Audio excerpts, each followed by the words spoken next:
Orang nggak peduli sebenarnya berapa harga produk, apa keunggulan produk kita, tapi orang bakal care apabila dia merasa bahwa masalah yang mereka hadapi ketika ditawarkan oleh produk kita, mereka merasa terbantu atau merasa terselesaikan, atau mimpi mereka bakal tercapai ketika sudah mendapatkan produk kita atau mengkonsumsi produk kita.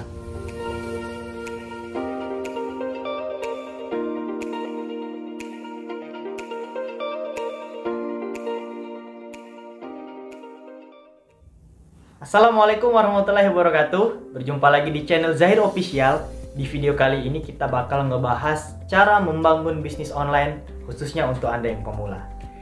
Nah, kalau teman-teman baru mampir di channel ini, jangan lupa untuk like, comment, dan subscribe, karena channel ini insya Allah bakal memberi edukasi dan wawasan untuk teman-teman dan untuk menyemangati dan motivasi bagi kita, khususnya para pemuda. Nah, teman-teman sekalian, kebanyakan orang berpikir kalau ingin bisnis online itu langsung fokusnya ke akun Instagram, fokusnya ke followers, kemudian bagaimana sih mengupload produk, berapa yang like, apakah followers dikit bisa nggak jualan di Instagram. Itu memang benar, tapi sebenarnya ada hal yang harus kita tilik ke belakang kalau memang kita ingin serius membangun bisnis online dengan jangka panjang, tidak hanya setahun 2 tahun saja. Apa saja sih langkahnya ketika kita ingin membangun bisnis online dari nol? Silahkan simak video ini sampai habis. Untuk kamu yang belum subscribe, silahkan subscribe. Cara yang pertama ketika kamu ingin membangun bisnis online adalah dengan memperhatikan kemana ataupun industri apa yang bakal kamu tuju. Nah, industri ini harus benar-benar spesifik, target market seperti apa yang bakal kita tuju. Sekarang kalau teman-teman ingin serius membangun bisnis di dunia online, silahkan teman-teman mulai meriset market. Silahkan teman-teman mau pilih di industri apa industri kesehatan, apa industri tentang makanan, kuliner, atau industri tentang pendidikan, atau industri tentang fashion. Nah, silahkan teman-teman riset. Ya, saya saranin industrinya itu jangan begitu luas. Seandainya kesehatan harus jelas, kesehatan di bidang apa. Apakah teman-teman mau jualan tentang alat medis? Apakah teman-teman mau jualan obat atau membuka apotik? Apakah teman-teman mau menuju orang-orang yang suka olahraga? Apakah teman-teman mau menuju orang yang ingin menurunkan berat badan? Itu kan semuanya industri kesehatan. Nah, sekarang tugas teman-teman silahkan dispesifikan lagi. Market apa yang benar-benar ingin teman-teman tuju? Itu yang pertama. Kemudian yang kedua, setelah kita menemukan target market yang spesifik dan dengan problem-problem serta masalah-masalah yang ada di market yang akan kita tuju, barulah kita memikirkan produk. Kita bakal enak berjualan kalau kita tahu masalah apa yang ada di market kita. Contohnya di bisnis kesehatan, di tentang olahraga. Misalkan atlet sepak bola, apa sih biasanya masalah yang mereka temui? Apakah kesulitan untuk mengatur pola makan? Apakah kesulitan untuk beristirahat? Nah, silahkan teman-teman cari masalah-masalah mereka. Kalau bisa benar-benar teman-teman list sebanyak mungkin. Semakin banyak masalah yang teman-teman temukan, maka semakin mudah teman-teman untuk mencari produk. Nah, di cara kedua ini, kita bakal mencari produk sesuai dengan masalah yang teman-teman temukan. Nah, produknya tentu saya saranin produk yang repeat order. Gimana sih produk yang tidak repeat order? Contohnya, seandainya kan teman-teman mau jualan kasur, spring bed, atau mau jualan sofa, itu nggak begitu repeat order teman-teman, nggak cepet. Nah, sedangkan kalau kita pengen jualan online, usahakan produknya itu repeat order, cepet bergulir. Ketika sudah habis, maka mereka akan mencari lagi kita. Nah, inilah segmen market yang kita cari. Nah, produk yang seperti ini itu bakal cepat meledaknya di dunia digital ataupun bisnis online. Nah, teman-teman sekalian, produknya tidak sebatas itu saja. Saya saranin produk teman-teman itu tidak sama seperti yang orang lain berikan. Artinya produk teman-teman itu adalah hal baru. Produk teman-teman itu beda dari yang lain, unik. Nah, maka produk-produk unik yang beda inilah bakal viral, bakal cepat meledak di dunia digital. Karena orang-orang bakal mencari tahu. Dan ini akan memudahkan kita dalam proses pendistribusiannya, dalam proses pemasarannya. Dan di cara yang ketiga, ketika market sudah dapat, produk sudah dapat, barulah kita mulai mengumpulkan bagaimana cara kita mendistribusikannya, ialah dengan edukasi. Nah, kontennya berupa konten edukasi. Sebenarnya orang nggak begitu mau kalau dijualin tentang produk kita. Orang nggak peduli sebenarnya berapa harga produk, kemudian apa keunggulan produk kita, Tapi orang bakal care apabila dia merasa bahwa masalah yang mereka hadapi ketika ditawarkan oleh produk kita, mereka merasa terbantu atau merasa terselesaikan. Atau mimpi mereka bakal tercapai ketika sudah mendapatkan produk kita atau mengkonsumsi produk kita. Itu baru membuat mereka ingin memakai ataupun membeli produk yang kita tawarkan. Produk di sini tidak hanya semerta barang, bisa juga jasa, bisa juga e-book, bisa juga kursus dan lain-lain, masih banyak lah. Nah, kalau teman-teman sudah rapi, sudah tahu marketnya dengan masalah apa, produknya bisa repeat order, maka langkah selanjutnya yang ketiga adalah kita mengedukasi dia. Edukasi ini juga harus benar-benar direncanakan dengan matang. Kalian benar-benar buat sebuah kurikulum yang memang bisa mengedukasi calon customer kita ataupun market kita.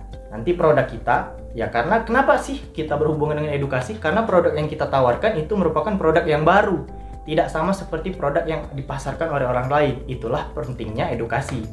Nah, jadi saya saranin, pertama, riset market, kedua, cari produk yang beda dan repeat order, ketiga, edukasi. Karena produk kita ini adalah produk yang baru. Di sini harus selesai dulu ketiga ini. Kok kita belum membahas tentang Instagram, media sosial? Nah, karena inilah, kalau kita langsung membahas itu, ya memang bisa jalan, bisnis online-nya juga jalan, bisa disebut bisnis online, bisa, tapi bakal goyang nantinya 2 tahun ke depan, bisa roboh karena kita tidak tahu sebenarnya pondasinya di mana dulu. Kalau kita sudah fokus ketiga yang di awal ini, maka insya Allah produk ataupun bisnis online teman-teman bakal kuat pondasinya. Kemudian barulah kita masuk ke tahap keempat ataupun cara keempat. Kita baru masuk ke manajemen sosial media. Nah, di sini baru kita berbicara tentang Instagram, Facebook, Twitter, YouTube, TikTok, Marketplace, dan lain-lain. Cara kita mendistribusikan produk kita.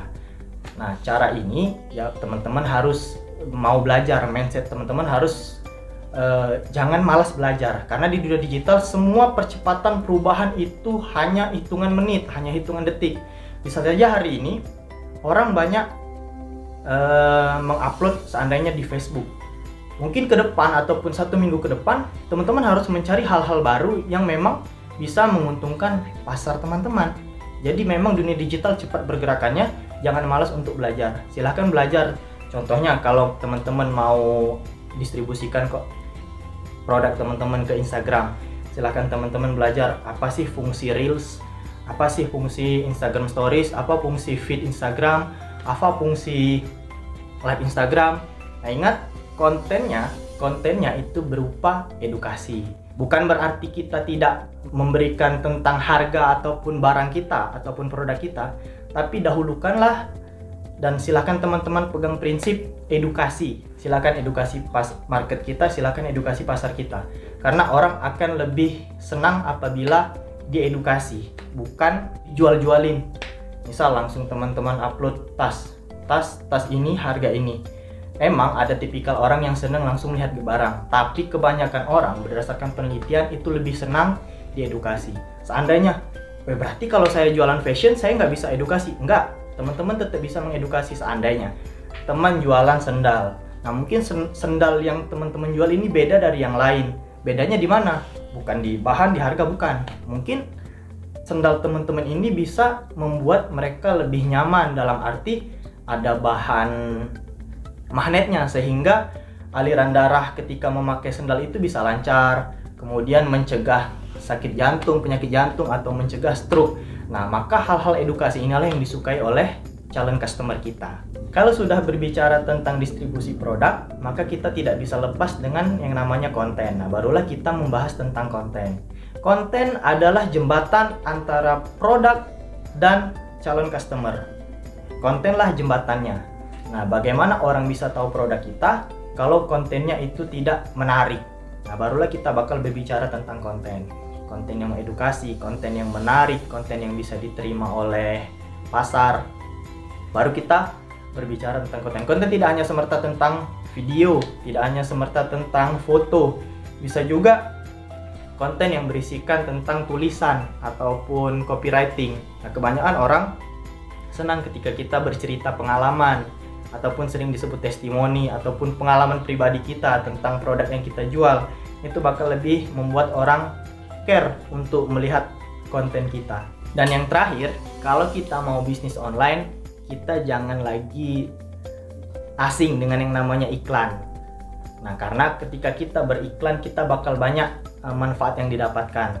Kalau seandainya nih teman-teman baru belajar bisnis online, teman-teman ingin mendapatkan profit yang banyak melalui endorse. Memang benar, tidak salah. Tapi biasanya kebanyakan endorse yang sudah influencer yang sudah tinggi followersnya, itu biasanya juga harganya agak tinggi. Mereka tidak mau dibudget dengan harga yang murah, kecuali memang teman akrab nih ya.